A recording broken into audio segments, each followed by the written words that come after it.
Hey guys, welcome to Kong Prep Sunday. This week we are going to talk about who you're going to call. No, not Ghostbusters.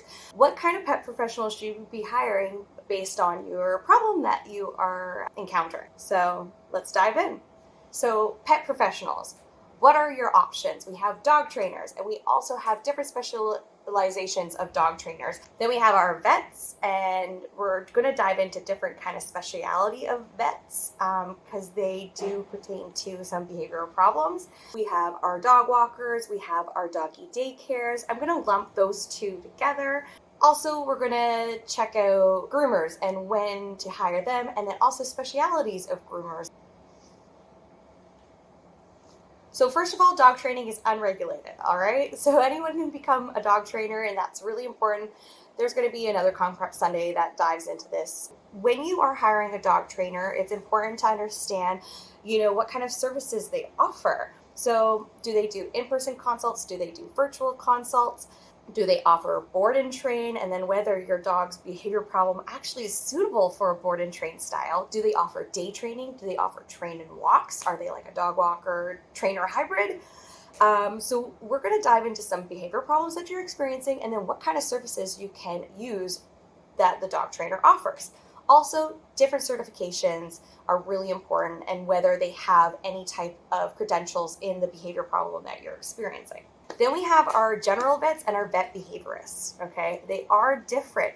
Not all vets are actually trained in understanding medication needed for your dog's behavioral problems, so anxiety and things like that. There are vets out there that will do a vet-to-vet consult with a vet behaviorist. So that's really important too, asking if they would be open to doing that if they aren't a vet behaviorist. There's also things to know about your general vet, whether they can refer you out to any type of vet that specializes in things like pain management and stuff as well, because sometimes these things can be correlated with your behavior problem that you're experiencing.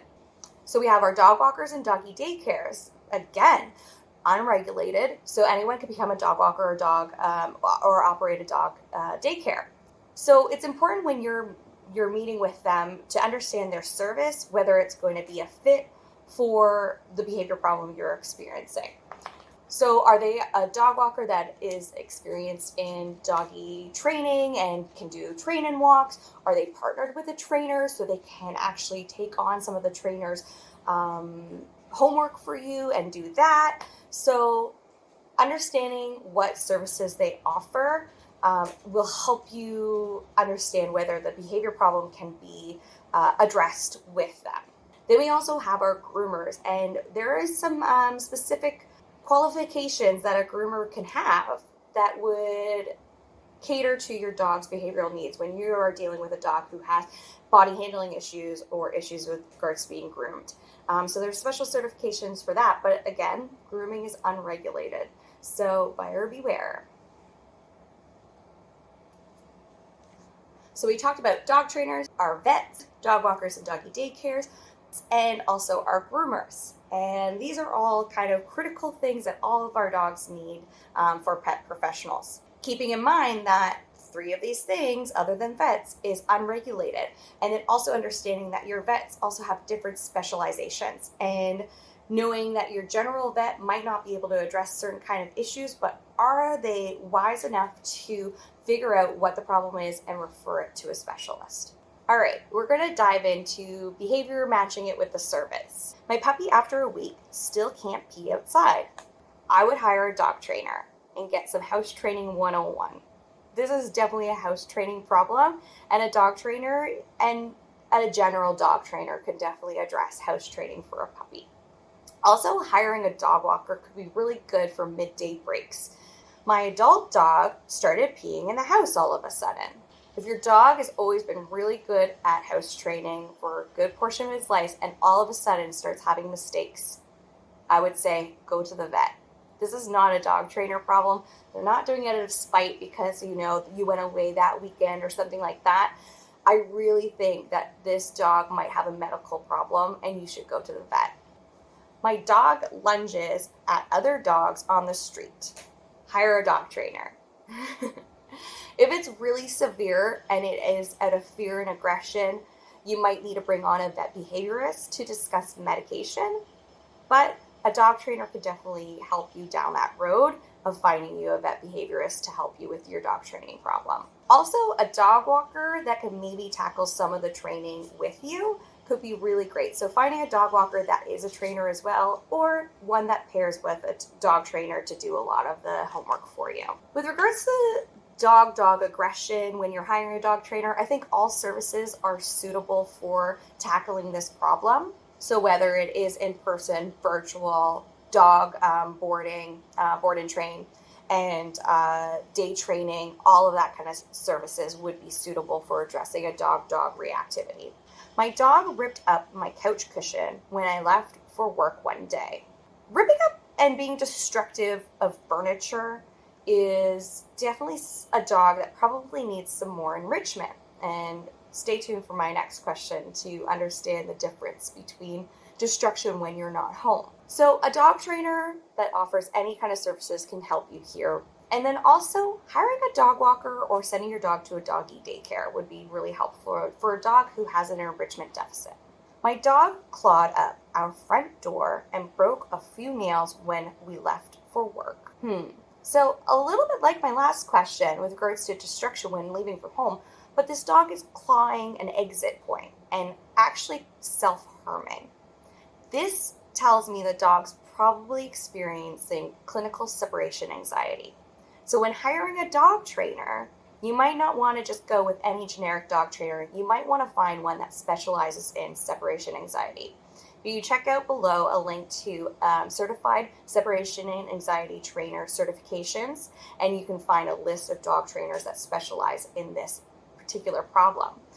As well, you might have to also seek a vet behaviorist because this dog will probably need medication as you tackle the training plan for this problem.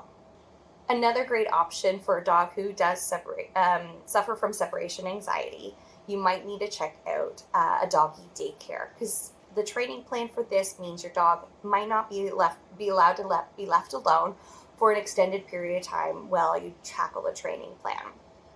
My dog growls every time the baby reaches for him.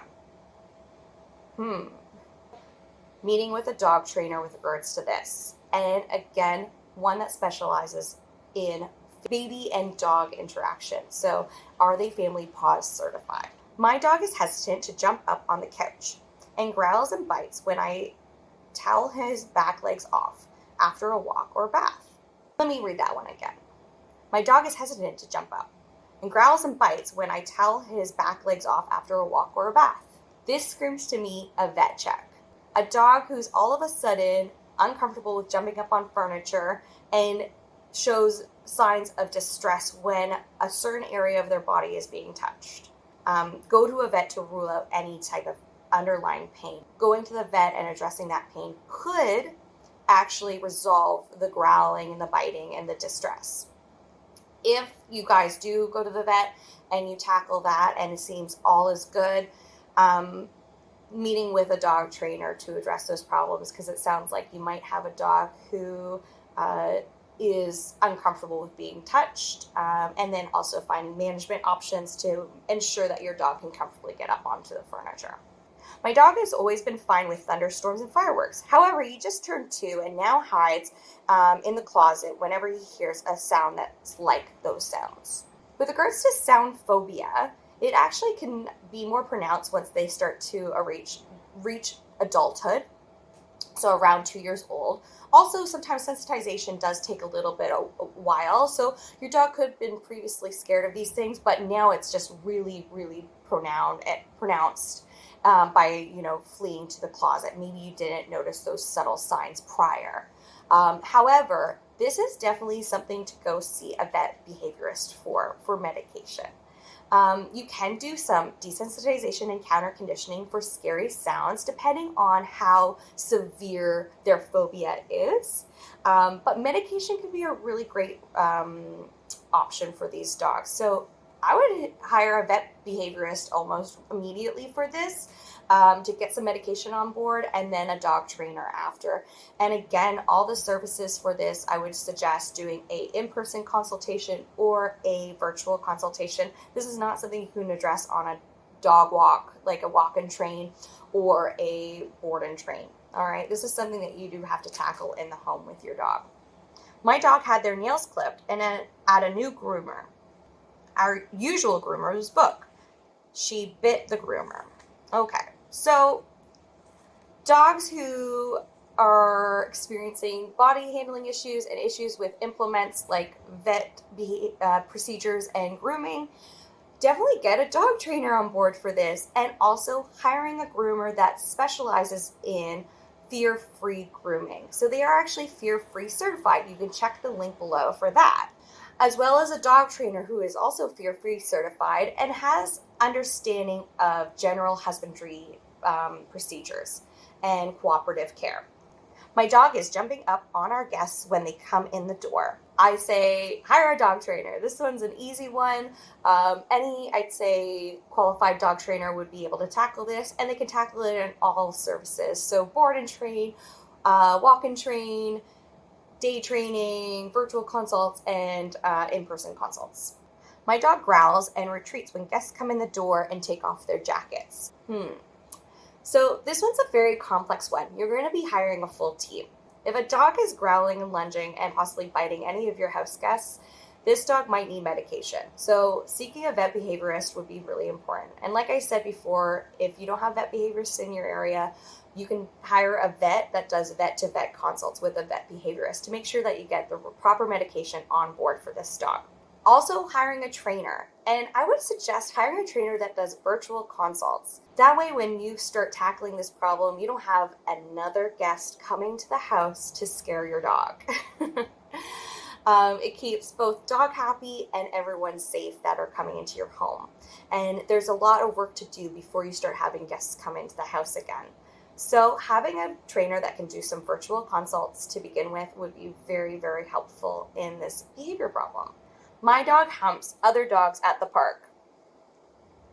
So I might not have added this one to the list, but it's very important. Your dog clearly needs a little doggy friend to hump at the park.